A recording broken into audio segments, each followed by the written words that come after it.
నమస్తే రాజా గారు. నమస్కారం అండి. రాజా గారు, నేను ఒక ఇంపార్టెంట్ న్యూస్ని వెబ్సైట్లో చదివానండి. నాబార్డ్ వాళ్ళు ఎవిస్ హాస్పిటల్కి ఇన్వెస్ట్ చేశారనేసి ఒక ఆర్టికల్ని చదివాను. నాబార్డ్ అనగానే ఇట్స్ నేషనల్ బ్యాంక్. అది అగ్రికల్చర్ అండ్ రూరల్ డెవలప్మెంట్ మీద ఆ బ్యాంక్ సర్వీసెస్ చేస్తూ ఉంటుంది. సో అంటే ఏ క్రైటీరియాతో మన దాకా వచ్చారు అసలు? అంటే పిక్ చేసుకోవటమే ఒక స్పెషల్ కేటగిరీ కదా, ఎట్లా జరిగిందండి ఇది? రైట్ అండి. సో నాబార్డ్ అంటే national bank for rural and agriculture development. So వాళ్ళు ఏంటంటే వాళ్ళ ప్రెమిస్ ఏంటంటే అగ్రికల్చర్ డెవలప్ చేయాలి, అగ్రికల్చర్ చేసుకునే వాళ్ళకి రైతులకి హెల్ప్ చేయాలి, అలానే క్యాటిల్ అంటే వాళ్ళకు ఉండే వేరేవన్నీ కూడా హెల్ప్ చేసుకోవాలి. వాటి ప్రమోషన్ కోసం సెటప్ చేసిన బ్యాంక్ ఇది, గవర్నమెంట్ సంస్థ ఇది. వాళ్ళు ఏం చేశారంటే వాళ్ళు రియలైజ్ అయిన విషయం ఏంటంటే ఒక రైతన్న సరిగ్గా పనిచేసుకోవాలంటే వాళ్ళ ఆరోగ్యం కూడా బాగుండాలి. 100%. ఒక పౌల్ట్రీ ఫార్మరు పౌల్ట్రీ రన్ చేసుకోవాలంటే తన ఆరోగ్యం బాగోవాలి. ఒక 10 మంది ఆవులు పెంచుకోవాలంటే తను కూడా హెల్తీగా ఉండాలి. So they realise that one of the biggest problems మన రూరల్ ఏరియాస్లో రూరల్ డెవలప్మెంట్కి అడ్డు ఆపుగా ఉండే ప్రథమమైన విషయం హెల్త్. అఫ్ కోర్స్ హెల్త్ అనేది మనం 3-4 మార్గాలుగా ఇవ్వచ్చు. ఒకటి గవర్నమెంట్ హాస్పిటల్స్, గవర్నమెంట్ సంస్థలు, పిహెచ్సిస్, సిహెచ్సిస్, community health centres, anganwadi workers, ఇది ఎలాగో గవర్నమెంట్ చేస్తోంది. ఆ సంస్థ హెల్త్ డిపార్ట్మెంట్ పనిచేస్తుంది. నాబార్డ్ అగ్రికల్చర్ డిపార్ట్మెంట్లో వచ్చింది. రెండోది ఏంటంటే అఫ్ కోర్స్ ప్రైవేట్ సంస్థలు, హాస్పిటల్స్ ఇలాంటివి. వాటిలో ఆబ్వియస్లీ వాళ్ళకి కొంచెం బాగా ప్రాఫిట్ మోటివ్ ఉంటుంది. సరే కొన్నిసార్లు ట్రీట్మెంట్ కొన్ని ప్రోటోకాల్స్ పద్ధతులు ఫాలో అవ్వాల్సిన అవసరం లేదు కాబట్టి అక్కడ కూడా వాళ్ళు ఎంటర్ అవ్వలేరు. సో మిగిలింది మనలాంటి వాళ్ళు అనమాట. సో మాకేంటంటే ఈరోజు ఎవిస్ సంస్థలో 70% మాకు వచ్చే మంది పేషెంట్స్ ఏదో రూరల్ ఏరియాస్ నుంచి కానీ సబర్బన్ ఏరియాస్ నుంచి కానీ వస్తారు. ఓకే. మాకు ఫస్ట్ నెంబర్ 1 మా పేషెంట్స్ వచ్చేదే రూరల్. 2 అతను రూరల్ నుంచి వచ్చినా అర్బన్ నుంచి వచ్చినా అమెరికా నుంచి వచ్చినా ఒకటే ప్రోటోకాల్. సో ప్రోటోకాల్ సైన్స్ అనేది ఎప్పుడు మనం ఫాలో అవుతూనే ఉన్నాం. సో నాబార్డ్ వచ్చేసి నేను కూడా మీలాగే షాక్ అయిన నాబార్డ్ నాతో మాట్లాడటం ఏంటనుకున్నా. So in fact you be proud to hear ఏంటంటే ఫస్ట్ మీటింగ్ యాక్చువల్గా శివరాజ్ చౌహాన్ గారి ఆఫీస్కి పిలిపించుకోవడం జరిగింది మా దగ్గర. వారికి ఫైనాన్షియల్స్ అని తెలియదు. సరే we're very interested in. So ఇది నాబార్డ్ వాళ్ళ first health care venture investment ఇదే, మనదే. ఇంతకు ముందు వాళ్ళు ఎప్పుడు దాకా హెల్త్ కేర్లోకి ఎంటర్ అవ్వాల. Okay. Because they always felt health of the agriculture person or a rural person is the most important factor అన్నమాట. ఎస్. అంటే డిపార్ట్మెంట్ వైజ్గా ఏమైనా చూసారంటారా? ఎవిస్ అనేది ఇది వెరికోజ్ వీన్స్కి సంబంధించింది. సో రైతులకి వాళ్ళు పడే ఇబ్బందులు, రెగ్యులర్ ఇబ్బందులు అనేవి మీరు అన్నట్లుగా రెగ్యులర్గా ఉన్న హెల్త్ సెక్టర్ మొత్తం చూసుకుంటుంది. దీనికి ముందుకు వెళ్ళటానికి ఫార్వర్డ్గా అలాంటిది ఏమన్నా ఆలోచించిందంటారా? అబ్సల్యూట్లీ అండి. వీళ్ళకి ఫర్ ఎగ్జాంపుల్ ఒక రైతన్న ఆయన జాబ్కి వెళ్తేనే కదా ఆయనకి నెక్స్ట్ ఆ రోజు పొద్దున్న దున్నుకుంటేనే కదా ఆయన జీతం. అదేవిధంగా ఒక చిన్న వర్తకుడు ఉంటాడు ఆ రూరల్ ఏరియాలో. లేకపోతే రూరల్ అంటే we just don't mean agriculture, it means all the rural economy. Rural ఎకానమీలో చాలా విషయాలు జరుగుతాయి.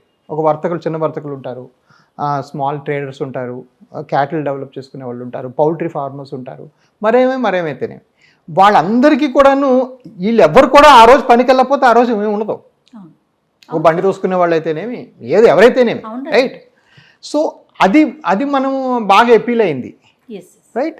రెండోది మనం తెలుసో తెలియకో మనకి మిడిల్ మ్యాన్ ఉంటారు, మన సంగతి తెలిసిందే, అంతే డైరెక్ట్ కస్టమర్స్ మనకి తీసుకొచ్చిన వాళ్ళే. సో ఇంకోటి గవర్నమెంట్ వచ్చి ఇన్వెస్ట్ చేయాలంటే, గవర్నమెంట్ కంపెనీస్ ఇన్వెస్ట్ చేయాలంటే ఎక్స్ట్రీమ్లీ క్లీన్గా ఉండాలి. ఎందుకంటే మనం ఏమన్నా డర్టీ పనులు చేస్తే వాళ్ళు డర్టీ అయిపోతారు మన వల్ల. కాబట్టి వాళ్ళు ఎంతో రీసెర్చ్ చేశారు. వీళ్ళు ఎవరికైనా రిఫరెన్స్ ఇస్తున్నారా? రూల్స్ అండ్ రెగ్యులేషన్స్ అసలు నెంబర్ ఆఫ్ ఉంటాయి కదా, అన్బిలీవబుల్. ఎలా అచీవ్ చేసింది అసలు వాళ్ళు దే వెంట్ త్రూ. ఎలాగంటే వాళ్ళు ఎత్తికి ఒక దువ్వినేసి మరి దువ్వి చూసారనమాట ఎక్కడైనా ఏమైనా దొరుకుతుందని. ఏం లేదు, వెరీ క్లీన్. ప్రతి వాళ్ళు వచ్చి ఇక్కడ కూర్చొని 1 వీక్ ఇక్కడ కూర్చున్నారు. 4 వచ్చి మీరు ఎందుకు వచ్చారు, మీకు ఎవరు పంపించారని. వాళ్ళేమో సార్ మా విన్నాము, మా తెలిసిన తగ్గింది, పలానా తగ్గింది వాళ్ళు చెప్పవచ్చు. ఓహో, ఇది పేరు బట్టి వస్తున్నారే కానీ ఎవరికి ఏమి లాలూచీలు పెట్టి రావట్లేదు. అలానే ఫర్ ఎగ్జాంపుల్ కంపెనీ, నేను ఈ సంస్థ పెట్టినప్పుడు నాకు అమెరికా నుంచి వచ్చినప్పుడు సరే మనం 10 మంది సేవ చేయాలి, సరే అది ఎలా చేస్తాము. దాంతోపాటు మన ట్యాక్స్ మన టైం కట్టుకోవడం కూడా దేశ సేవే కదా. బుక్స్ ఓపెన్ చేశారు, ఎవడు క్యాష్ కట్టినోళ్ళు, క్యాష్ కట్టనోళ్ళు, చెక్ పేమెంట్ అన్నీ తీసుకెళ్ళి బ్యాంకులో పడేశారు. సో వాడు బుక్ చూస్తే ఇదిగో ఆ ఫోన్ చేసి పలానా సుబ్బారావు మీరు చేయించుకున్నారంటే చేయించుకున్నాను, మీరు ఎంత కట్టారు? ₹1,00,000 కిందున్న టీం కూడా ఎవరి పని వాళ్ళు ప్రాపర్గా చేసుకుంటూ వెళ్ళిపోయారు. చేసుకుంటారు అంతే కదా అంతే, అబ్సల్యూట్లీ. సో అందరూ కూడా ఏంటంటే ఒకటే మాట, ఫెయిల్ అయితే మళ్ళీ చూసుకుంటారు. ఇదే మనం ప్రతి షోలు చెప్పినవే. కాకపోతే అది వాళ్ళకి బయట నుంచి చూసేవాడికి కళ్ళు తిరిగినాయి. అంటే వాళ్ళకి ఒక సంస్థగా చూసినప్పుడు మై గాడ్ ఇదేంటి ట్రాన్స్పరెన్సీ, ఇంత ట్రాన్స్పరెన్సీ మేము ఎప్పుడు హెల్త్ కేర్లో చూడలేదు. వాళ్ళు ఇన్నాళ్ళు హెల్త్ కేర్లో పెట్టండి ట్రాన్స్పరెన్సీ లేక. అవును, వాళ్ళ ఎవరైనా పెద్ద హాస్పిటల్లో మీరు తగ్గలేదని వెళ్ళానుకో అబ్బా అని కొంచెం లోపల హ్యాపీ అయిపోతాడు వాడు. మళ్ళీ 4 రోజులు అడ్మిట్ చేసి మళ్ళీ చూసుకొని మేము అలాగా తగ్గలేదా బాబు మంచి చేసేస్తాం ఫ్రీగా. సో ఇవన్నీ కూడా వాళ్ళు విశ్లేషించి నాబార్డ్ లాంటి నేషనల్ బ్యాంక్ రావటం అసలు మాటల్లో చెప్పే విషయం అండి. అబ్సల్యూట్లీ అండి. They are government of India audited company. ఇప్పుడు వాళ్ళ ఆడిటర్స్ ఎవరు అనుకుంటున్నారు? Comptroller auditor general, CAG is auditor of them. మన చార్ట్ అకౌంట్ కాదు వాళ్ళకి. So they are that deep అన్నమాట. సో వాళ్ళ వ్యూ అంతా ఎలాగుంటుందంటే ఎక్కడ మన 10 generations వరకు మనం బ్రైబ్ ఇస్తున్నామా అంటే నేనే కాదు, నా తర్వాత నేను ఇచ్చినోడు, నాకు సప్లై చేసినోడు, వాడి సప్లయరు ఎవరైనా రూల్ బ్రేక్ చేస్తున్నాడు కూడా చూస్తారు వాళ్ళు. అంటే ఫర్దర్గా ఇట్లా చేయాలి ఇలాంటి రూల్స్, అంటే రూరల్లో ఎక్కువగా మీరు ప్రాక్టీస్ ఉండాలి, లేకపోతే అక్కడ ఉన్న పేషెంట్స్ని ఎక్కువగా చూడాలి, అలాంటి రూల్స్ ఏమైనా పెట్టారండి వాళ్ళు? పెట్టారండి. సో మన గ్రోత్ అనేది ఏంటంటే ఇవే పిల్లర్స్ మీద మీరు గ్రో అవ్వాలి. మాకు నెక్స్ట్ 7-10 years మేము వాళ్ళు మా ఇన్వెస్ట్మెంట్లు ఉండే పీరియడ్ అంతవరకు మీకు ఈ స్ట్రాంగ్ రూరల్ ఫోకస్, సబర్బన్, రూరలే కాదు సబర్బన్ కూడా, సబర్బన్ ఫోకస్ కూడా ఉండాలి B towns, C townsలో. మూడోది మీరు ఏవైతే ఈ పిల్లర్స్ పెట్టారో, ఈ కిక్ బ్యాక్స్ ఇవ్వకపోవటం, ఎవరో ఫ్రైల్ అయితే ఫ్రీగా చేయటం, ఆ స్కాన్ చేయటం, ఇవన్నీ అంటే మాకు అవన్నీ సార్ మేము ఎప్పటి నుంచి అవే చేస్తాం. మాకు అది అసలు మాకు అది అవుట్ ఆఫ్ కంఫర్ట్ జోన్ అనిపించలేదు, కొత్తగా చేయాల్సింది ఏం లేదు. It was just what we did. But it's a validation.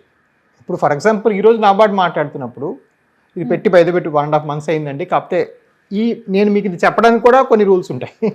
Government of India enterprise కాబట్టి they have a strong rules. కాబట్టి ఇప్పుడు బ్రిటన్లో ఏదో ఒక స్వచ్ఛంద సంస్థ అడుగుతోంది, బిల్ గేట్స్ ఫౌండేషన్ మాకు వచ్చి ఫోన్లు చేస్తున్నారు, వీళ్ళేది ఆడలేదు. ఎందుకంటే ఇది ఒక పెద్ద వ్యాలిడేషన్, ఒక స్టాంప్ వేశారనమాట. We can invest only in clean companies, clean ESG. అంటే మేము PF అయితేనేమి, ఒక వర్కర్ వెళ్ళిపోతే రూల్స్, అంటే లీవింగ్ రూల్స్, ఇవి ఏవి కూడా ఒక కామ తప్పడానికి ఉండదు. ఆ ఉండని వాళ్ళకే ఇస్తారు. కానీ మేము తప్పలేదు కూడా, మాకు తెలియదు. నేను ఎప్పుడు ఒకటే మాట చెప్పాను, అరే మన దేశం మనకు పెట్టిన రూల్స్ పెట్టడం కూడా ఒక దేశ సేవనే. ఒక దేశంలో ఎక్కడైతే 60% రూల్ బ్రేక్ చేస్తూ వెళ్తుంటారో అలాంటి దేశంలో 100% రూల్స్ ఫాలో అయ్యేవాడు కూడా ఒక దేశ సేవ చేసినోడే. రైట్, దట్ వాస్ నా ఇన్కమ్ ట్యాక్స్, ఒక కామన్ మ్యాన్గా స్టార్ట్ చేసిన రాజా గారికి నాబార్డ్ లాంటి సంస్థ వచ్చి ఇన్వెస్ట్ చేసింది, ఆ రోజు దాటేశారు, అయిపోయింది, ఒక హ్యాపీ మూమెంట్ కదా. మీ పర్సనల్ ఫీలింగ్ ఏంటండి? నేను చెప్పేది ఒకటే అండి, నేను ఇది ఒక కంటిన్యూస్ ఒక కన్విక్షన్తో స్టార్ట్ అయ్యాను. సో నాకు ఒకటే ఇప్పటికి ఈ రోజు కూడా నా మైండ్లో తిరిగే నంబర్, 30% భారతీయులకి ఉన్న సమస్య మనం డీల్ చేస్తున్నాం. నా దగ్గర 30% అయిపోయారా? అవ్వలేదు, ఇంకా 0.001% కూడా అవ్వలేదు. సో దీన్ని మనం ఎంతవరకు మనం కొట్టగలం? మీ వంతుగా, నా వంతుగా, అది నా జర్నీ. ఆ జర్నీకి వెళ్తున్నప్పుడు విశాఖపట్నం బయలుదేరినప్పుడు ఈ మైల్ రాయిలో విశాఖపట్నం 100 kilometers ఒక రాయి వచ్చింది. ఆ మైల్ రాయి NABARD. I'm in the direction, it is telling me, the stone is telling me that sir your going the right way. ఒక బోర్డు వస్తుంది, విశాఖపట్నం 140 kilometers అని. అలా అంటే ఓహో నా దారి కరెక్టే అనమాట. అని ఇలాంటి మైల్ రాయిలు చూసుకుంటే ఏమొస్తుందంటే హ్యాపీనెస్ వస్తుంది. ప్రయాణం వెళ్ళేవాడికి ఒక బాటసారికి ఓహో పర్లేదు, ఇప్పుడు 4 గంటలు డ్రైవ్ చేస్తున్నాను, సరే కనీసం దారి అయితే ఉంది కదా, బాగానే ఉంది కదా, వెళ్తున్నాను కదా అని ఒక బాటసారికి ఒక feeling. But I always consider ఇది నా ప్రయాణంలో ఒక మైల్ రాయి మాత్రమే. Super sir, super. నేను పదే నాబార్డ్ అని ఎందుకు అంటున్నానంటే ఇట్స్ నేషనల్ బ్యాంక్. నాబార్డ్ లాంటి సంస్థ రావటం అంటే అది అంటే మన తెలుగు రాష్ట్రాల్లో ఉన్న ఒక హాస్పిటల్కి వచ్చి, ఒక క్లినిక్కి వచ్చి ఇన్వెస్ట్ చేయటం అంటే చాలా బిగ్ థింగ్ సార్. తెలుగు రాష్ట్రాలే కాదండి, భారతదేశంలో ఇది NABARD first health care investment. Yes, భారతదేశంలోనే ఫస్ట్ హెల్త్. బికాస్ గవర్నమెంట్ సంస్థలు వైల్ చేస్తారండి, అంటే గవర్నమెంట్ హాస్పిటల్స్ అని చేస్తున్నారు, బట్ ప్రైవేట్ సంస్థలు కూడా వచ్చి హెల్ప్ చేయకపోతే ఇంతమంది పాపులేషన్ హెల్త్ డెలివర్ చేయలేము. 100%. ప్రైవేట్ సంస్థలు పెట్టినప్పుడు అందరికీ ఎంతో కొంత ప్రాఫిట్ ఎక్స్పెక్టేషన్ ఉంటుంది, లేకుండా ఎవరు చేయరు. పోతే ఆ ప్రాఫిట్ చేసుకుంటూ కూడా పద్ధతులు ఫాలో అవుతూ, ప్రాసెస్ ఫాలో అవుతూ, ప్రోటోకాల్స్ ఫాలో అవుతూ, మనిషికి ట్రీట్మెంట్ మార్చకుండా, మనిషి పేయింగ్ కెపాసిటీ బట్టి ట్రీట్మెంట్ మార్చకుండా, దాని చుట్టూ ఉండే వర్కర్స్, ఎంప్లాయీస్ వీళ్ళందరికీ మనం రూల్స్ ప్రకారం చూసుకుంటూ, రైట్, ఇది అంటే ఇది వినడానికి ఏదో కొత్తగా చేసినట్లేదు, కానీ వినడానికి ఇది చాలా రేరు. మన భారతదేశంలో ప్రైవేట్ రంగంలో మీరు డబ్బులు ఇవ్వకుండా పేషెంట్ తెచ్చుకోవడం అనేది చాలా అరుదు, అసలు లేదని చెప్పుకోవాలి. నేను you can name a hospital and I will tell you how much that pay ఈరోజు, రైట్? సో అవన్నీ ఏంటంటే this is different and that was what they look for. ఇంకా రూరల్ విషయానికి తీసుకుంటే డాక్టర్ గారు, జనరల్గా మనము అర్బన్లో ఉండే వాళ్ళము మెంటల్గా వర్క్ చేస్తాం మనమంతా కూడా. కానీ రూరల్లో చూడండి, ఏ వర్కర్ అయినా పోనీ ఒక రైతన్నను తీసుకుందాం, ఫిజికల్గా ఎక్కువగా స్ట్రెయిన్ అవుతారు. కానీ వాళ్ళు ఆరోగ్యం మీద అంత దృష్టి పెట్టరు. ముఖ్యంగా ఏ జ్వరమో జలుబో ఇలాంటివి అనుకోండి, ఒక మందు బిల్లు వేసుకుంటారు, అయిపోతుంది. వెరికోస్ వెయిన్స్ ఇలాంటి సమస్య వచ్చినప్పుడు ఇది ఒక సమస్య అనే విషయం కూడా గుర్తుండదు. అండ్ అది మనం కాబట్టి మీరు ఎలాంటి చర్యలు తీసుకోబోతున్నారు రూరల్ డెవలప్మెంట్కి స్పెషల్గా? ఎందుకంటే నాబార్డ్ లాంటి సంస్థ టైఅప్ అయింది కాబట్టి. సో అఫ్ కోర్స్ నా బిగ్ పిక్చర్ బాధ్యత ఏంటి? Yeah absolutely. నా బిగ్ పిక్చర్ ఏంటంటే అసలు నాబార్డ్కి వెళ్ళి డాటా తెద్దామని. అసలు నాబార్డ్కి చాలా మంది ఫీల్డ్ ఆఫీసర్స్ అందరూ ఉంటారు. వాళ్ళందరితో మీటింగ్లు పెట్టి అసలు మీరు ఏమన్నా మీ దగ్గరికి వచ్చి మేము ప్రెజెంటేషన్ చేయొచ్చా, 10 మందికి విషయం ఉందని చెప్పొచ్చా అని మేము ఇంకా ఆలోచిస్తున్నాం. అఫ్ కోర్స్ అది వేరే discussion. But yeah I mean మెయిన్గా ఇప్పుడు ఫర్ ఎగ్జాంపుల్ మేము ఈ ఇన్వెస్ట్మెంట్ రాకముందు క్యాంపులు చేసేవాళ్ళం. క్యాంపులు కూడా ఏంటంటే బీ టౌన్స్లో, సి టౌన్స్లో, రాజమండ్రిలో క్యాంప్, కాకినాడలో క్యాంప్. ఇప్పుడు అలా కాదు, కంకిపాడులో క్యాంపు. సో ఆ లెవెల్ దిగాము మనం. కంకిపాడులో క్యాంప్ నిన్న చేసాం, చెవిటూరులో కింద క్యాంప్ చేసాం, తిరువూరులో మొన్న క్యాంప్ చేసాం. ఇట్లాగా ఇవన్నీ క్యాంప్స్ ఇంకా మైక్రో క్యాంప్స్ లెవెల్కి వెళ్తున్నాం. అది మెయిన్ అండి. అందులో ఏంటంటే కొన్ని వేల మందికి దీనివల్ల చైతన్యం చెందుతున్నారు. కోర్స్ ఇంకా స్టాఫింగ్ అవ్వాలి, బట్ విజయవాడ గుంటూరు ప్రాంతంలో అయితే భయంకరంగా చాలా చేస్తున్నాం. నెలకి ఆల్మోస్ట్ 30 క్యాంపులు జరుగుతున్నాయి. మరి తిరుపతి ఆ సైడ్ కూడా మాది బాగా స్ట్రాంగ్ చేసాం. ఇలాగ మరి అఫ్ కోర్స్ ఆంధ్ర అంతా చేయాలి, అది వేరే సంగతి. అఫ్ కోర్స్ దానికి ఇంకా మనుషులు హైర్ చేయాలి. వచ్చి కూడా 1 month అయింది కదా. కొన్ని ఇప్పుడు వాళ్ళు వచ్చేటప్పటికి 146 మంది ఎంప్లాయీస్ మన దగ్గర. ఈవేళ ఈ మంత్ నేను 230కి సైన్ చేశాను శాలరీస్. ఈ ఇయర్ ఎండ్కి 500 ఇవ్వబోతుంది. సో ఇవన్నీ కూడా అఫ్ కోర్స్ 10 మందికి ఉపయోగపడటానికి. ఇది కాకుండా మేము యాక్చువల్గా ఒక బస్ పెయింట్ చేస్తున్నాం. ఇది ఒక ప్రయోగం అవుతుంది, వినూత్న ఆలోచన. ఒక బస్ వెళ్ళి ప్రతి ఊర్లో ఉంటుంది, సాయంకాలం వచ్చి ఆ రోజు ఎవరు వచ్చి వాళ్ళు చూసుకోవచ్చు. బట్ ఇది ఇంకా ప్రాసెస్లో ఉంది. సో ఇలా చాలా అవుట్ రీచ్ ప్రోగ్రామ్స్ ఉన్నాయండి. అఫ్ కోర్స్ నేను ఎప్పుడు చెప్పేది ఏంటంటే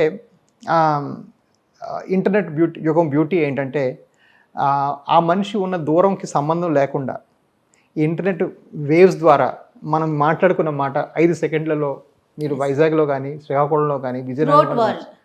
సో ఎప్పటికీ మా కార్నర్ స్టోను నెట్టే అవుతుంది, యూట్యూబే అవుతుంది. ఎందుకంటే దీనిలో రకరకాలుగా సమస్యను మనం విశ్లేషించి ఎక్స్ప్లెయిన్ చేసి ఓపిక్గా ప్రతి వాళ్ళు నా మొహం కూడా, ఫర్ ఎగ్జాంపుల్ క్యాంప్ పెద్దగా నేను వెళ్ళలేనేమో, బట్ ఇది నా షో అయితే ప్రతి వాళ్ళు చూడగలరు కదా.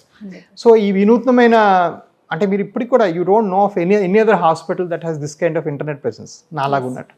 బట్ నాకు ఎందుకంటే ఇది డైరెక్ట్ కనెక్ట్ అండి. ఈ కనెక్ట్ నాకు చాలా అవసరం. ఈ వినూత్న పద్ధతుల్లో ఇదే నాకు మోస్ట్ ఇంపార్టెంట్ పద్ధతి. దీని ద్వారానే అది ఎక్కువ మందికి చెప్తుంటారు. Right, thank you so much అండి. ఇందులో మేము కూడా ఒక చిన్న పార్ట్ అయినందుకు పర్సనల్గా నాకు చాలా సంతోషం అనిపిస్తూ ఉంది. చిన్న పార్ట్ కాదండి, చాలా పెద్ద పార్ట్. నేను ఇందాక ఎవరికో చెప్పినట్టుగా 7 ఏళ్ళుగా నా ప్రయాణం మీతోనే జరుగుతుంది. మీరు so of course it's a wonderful experience. But yeah I mean ఇది మన డ్యూటీ అండి. ఇది యాక్చువల్గా మన duty, it's a responsibility. Health కేర్లో అది మనిషి ఎలా ఉన్నా కూడా ఒక మనిషిని బాగు చేయగలడం అనేది దేవుడిచ్చిన ఆపర్చునిటీ. దాన్ని మనం 10 మంది తీసుకెళ్ళడం అనేది మన అదృష్టం. వైద్యు నారాయణ హరి, నమస్తే అండి. ఇప్పుడు ఎవిస్ హాస్పిటల్ని సంప్రదించండి. స్కానింగ్ కూడా ఫ్రీగా చేస్తున్నారు. Avis hospitals.